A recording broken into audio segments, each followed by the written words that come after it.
আন্দোলনে প্রতিটি গুলির বিচার হবে, অন্তর্বর্তী সরকারের প্রথম ক্যাবিনেট বৈঠকে সিদ্ধান্ত। দ্রুতই খুলবে শিক্ষা প্রতিষ্ঠান, আইন শৃঙ্খলা পরিস্থিতি স্বাভাবিক করার উদ্যোগ।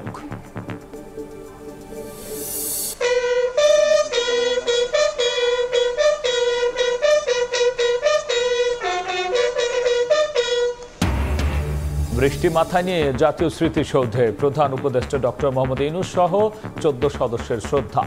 ভাষা শহীদদেরও স্মরণ, তারুণ্যের অভিজ্ঞতার মিশেলে আগামীর বাংলাদেশ গড়ার প্রত্যয়। ছুটির দিনেও বসে নেই শিক্ষার্থীরা, সড়ক থেকে ফুটপাত সব জায়গায় পরিচ্ছন্নতা অভিযান। মুছে ফেলা হচ্ছে অপ্রয়োজনীয় দেয়াল লিখন, ছাত্রদের দায়িত্বে সড়কে শৃঙ্খলা। বিএনপির সঙ্গে জাতিসংঘের আবাসিক প্রতিনিধির বৈঠক, অন্তর্বর্তী সরকারকে সহযোগিতার আশ্বাস। নেতারা বললেন, গণতন্ত্র নিয়ে উন্নয়ন সহযোগীদের আর কোনো শঙ্কা নেই।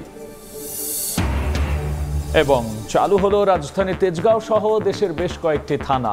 সহকর্মী হারানোর বেদনা নিয়ে যোগ দিলেন পুলিশের সদস্যরা, জানালেন কমান্ড মেনেই কাজ করেছে বাহিনী।